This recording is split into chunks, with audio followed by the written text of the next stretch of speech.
best and worst. Yes, sir. From this game.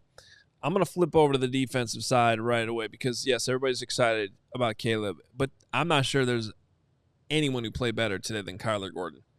Kyler Gordon was all over that field from start to finish, coming back to practice just a few days ago, and to see him go from a couple days of practice to right back on the field and look as dominant as he did was very, very exciting.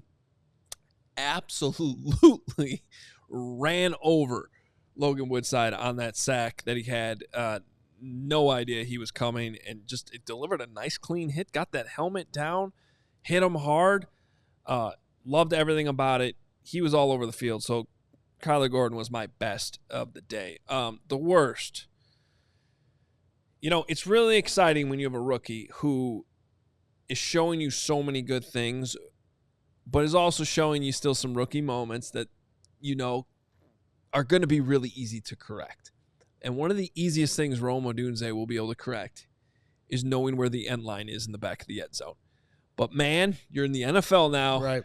When your quarterback delivers a throw like Caleb Williams did on that play, the way he extended the play, the way he found you, zipped it while doing his little jump man throw again, and it was an absolute strike. Roll, man, you got to get your feet in bounds there. You can't be 6 inches out the back of the end zone. There's really only like 2, but he was clearly out of bounds. Got to be able to stay inside. And that, honestly, even if it's not that, you, as a wide receiver, you're running the back of the end zone. You can't ever step out or you're ineligible to touch the ball. Right. So that's just something you have to have that awareness. You have to learn. So that was my worst because you got to be in bounds there, and also just kind of ruined what you still called like your favorite play of the day, even though it didn't count. Yeah, it certainly was. So my best, I got to go with the depth of this team, man. It was on full display today. As impressive as the defense was as a whole at times, and as impressive as Caleb Williams was to finish his run that he had, overall, credit to Ryan Poles for building this roster over the last 3 years, and credit to Matt Eberflus for developing guys on this team. You see Terrell Smith with the interception. You see Josh Blackwell making plays. Josh Blackwell's been here a few years now. Him and Jalen Jones were getting scrappy when there was nothing on this defense a couple years ago while the Bears were in full tank mode. Now, here he is still making plays on this defense. That DB room's getting loaded. Tyreek Stevenson, Kyler Gordon, Jalen Johnson, forget my guy, Reddy Stewart, who started the camp with some first team reps. But still, it just speaks to how much depth they have in that room. I mean, the linebackers are deep. Daniel Hardy, spin cycle. Then he gets a strip sack. That's just on the defensive end. Then you get over to the offensive end. You saw last week Matt Pryor come in as a third string right guard and played pretty well. By the way, look at your quarterback room. Hello, Chicago. You got 2 quarterbacks out there throwing dots today. 2 touchdowns from Tyson Bagent. Developing quarterbacks? What are we doing? What world do I live in right now? And so just overall, Ryan Poles has built this thing brick by brick from the foundation up. He's talked about that so many times. And Matt Eberflus is starting to deserve some flowers here. He's got to finish the job once we get to the regular season and execute this vision that looks really nice right now. But Matt Eberflus also deserves a lot of credit for developing the players that you're seeing the depth with. So just shout out to both of those guys. My worst is that somehow I have to figure out how to contain myself until week 1. We are 22 days away, and I am going to lose my mind. I told myself, don't do what you did last year and completely freak out at this point and write checks that then the team has to cash. We all know how it turned out last year. A lot of us were wrong how we thought the year was going to go. But man, oh man, it feels right. Doesn't it, Hoge? It feels right. And we've been through so much pain and suffering. We've seen so many different failures that at least we've become an expert on what doesn't look right. We have no idea what is supposed to be good. I want to defend us a little bit, though.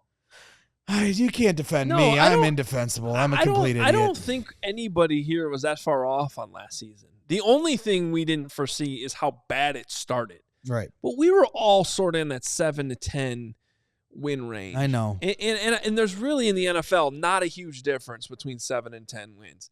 Everybody last year knew it was just supposed to be a step in the right direction. Could it have been better? Yes.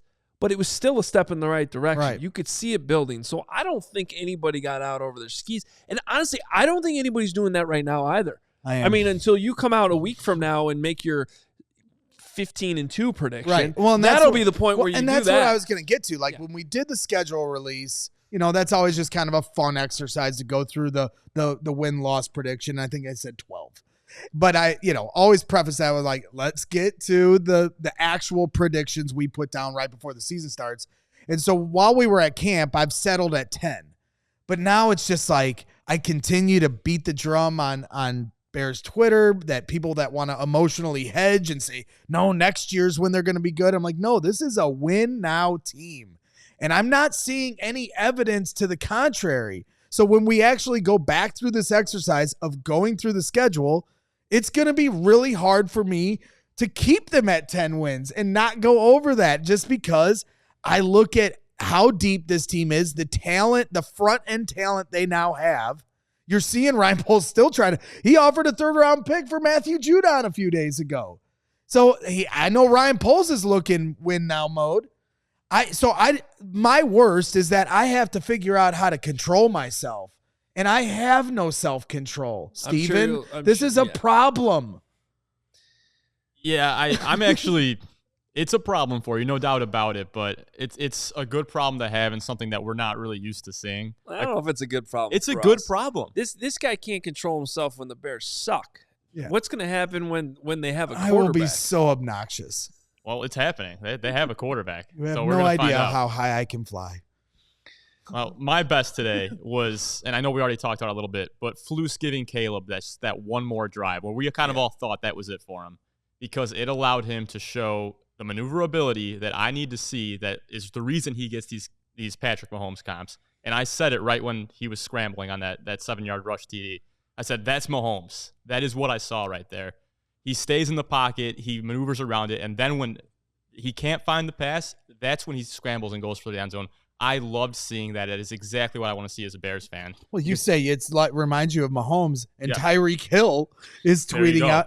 I don't know if you have that graphic, but we can pull it up later. Tyreek Hill goes, this Caleb Williams guy, so nice. He reminds me of ... I mean, like.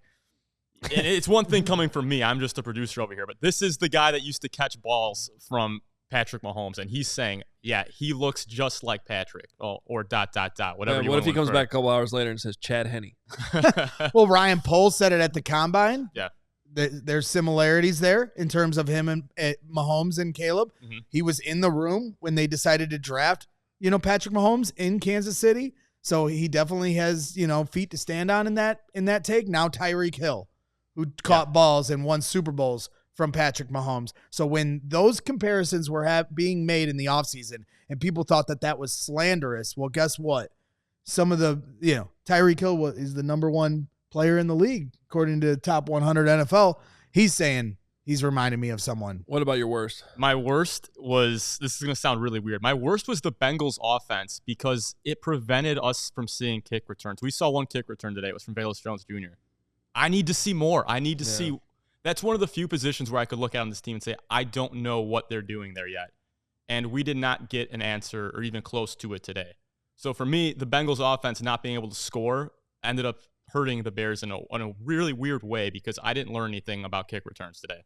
That's fair. Yeah, there would have only been 2. What happened on the second one? I can't even remember off the top of my head. Because the Bears took the opening kick, so that was 1, and then they had a field goal, so that would have been 2. Right? Was it maybe down in the end zone? I don't know. Well, on the first kick return for 18 yards. Right, on the first kick return, there was a penalty on a hold, but I liked the way they set it up, and Eberflus kind of came across and then tried to find that hole, that's what it was. The field goal came at the end of the first half, so there was no kick return. Right. That was at the So buzzer. on That the was one, halftime, I yeah. did think they set it up nicely, but there was a hold on it. But overall, it looked right. He almost broke it. Well, and they had one a couple weeks ago that was very close too. All right, what's our biggest super chat now before we go into? We got let's do this $20 one from Jackie Humphrey. All right, we got Jackie here, $20. Thanks, Hoge and Braggs, for pre and post. Great game. Excited for the regular season. Way different than past years. I know he's not the focus, but my hometown QB2 did great. Thanks again, CHGO. Let's effing go. Yeah, I mean, Tyson Bagent has had some ups and downs to start camp. And now, I mean, today, there's no question. He's your QB2. And, just like last year where he came in and went 2-2, won you a couple regular season NFL football games coming from where he came from. He had, if God forbid he does have to come in for whatever reason, like there's a lot of confidence there. I mean, you were the one that called it, on his touchdown, over the top to Dante Pettis. Yeah, he signaled. I saw it pre-snap. He went like this, and then I saw Dante go like this, which usually means I have to see the whole play. But based on what I saw on the TV copy, I think they saw single high, which meant man on the slot there. Yep. And they saw that, and he just ran perfect. And Bagent was going to go there no matter what. It was a dot. That was, I'm going to you. Here's the car. And I love, for the second team offense to be that in sync in that moment for a touchdown. And that wasn't that was a deep touchdown too. That's a second-year quarterback really starting to understand things. And I think that good for Tyson, because there were some shaky moments early on in camp, I thought, and he has righted that. And I've said all offseason, love him as a backup, and I think the Bears are in good shape there with their quarterback depth. We all silly like the mayor.